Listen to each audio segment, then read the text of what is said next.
അണ്ണ ലാൽ സാർ ഒന്ന് വിളിക്കുന്നുണ്ട് എന്ന് പറയും. അപ്പൊ ഞാൻ ലാലേട്ടന്റെ ക്യാരവനിൽ പോകും. അപ്പൊ ലാൽ ചോദിക്കും, മോനെ നമ്മുടെ ആ സീക്വൻസ് അതെങ്ങനെയാണ് മോൻ എടുക്കാൻ പ്ലാൻ ചെയ്യുന്നത്?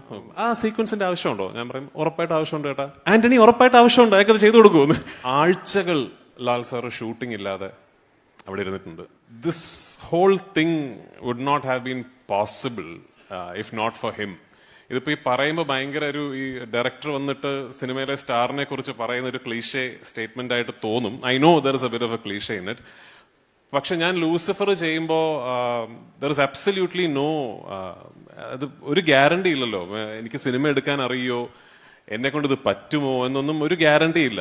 അപ്പൊ ഒന്ന് എന്റെ പ്രൊഡ്യൂസർ ഒരു ഭയങ്കര വലിയ ഒരു പണ്ട് എടുത്തു. ദാറ്റ് ഓക്കെ, ഇയാൾ കഥ പറയുന്ന രീതിയൊക്കെ വെച്ചിട്ട് ഇയാൾക്ക് സിനിമ ചെയ്യാൻ പറ്റുമായിരിക്കും എന്ന് പറഞ്ഞിട്ട് എനിക്ക് ഇപ്പോഴും ഓർമ്മയുണ്ട്. ലൂസിഫറിൽ എന്തെങ്കിലുമൊക്കെ ഒരു സാധനം, ഏതൊരു സീക്വൻസ് അതെങ്ങനെയെങ്കിലും എടുപ്പിക്കാതിരിക്കാമോ, അല്ലെങ്കിൽ അതിന്റെ ഒരു സൈസ് കുറയ്ക്കാമോ എന്നൊക്കെ ചിന്ത വരുമ്പോൾ ശ്രീ ആന്റണി പെരുമ്പാവൂർ അണ്ണ ലാൽ സാർ ഒന്ന് വിളിക്കുന്നുണ്ട് എന്ന് പറയും. അപ്പോഴെനിക്ക് മനസ്സിലാവും. അപ്പൊ ഞാൻ ലാലേട്ടന്റെ ക്യാരവനിൽ പോകും. അപ്പൊ ലാൽ ചോദിക്കും, മോനെ നമ്മുടെ ആ സീക്വൻസ് അതെങ്ങനെയാണ് മോൻ എടുക്കാൻ പ്ലാൻ ചെയ്യുന്നത്? അപ്പോൾ എന്റെ നിർമ്മാതാവ് സൈഡിൽ ഇരിക്കുന്നുണ്ട്.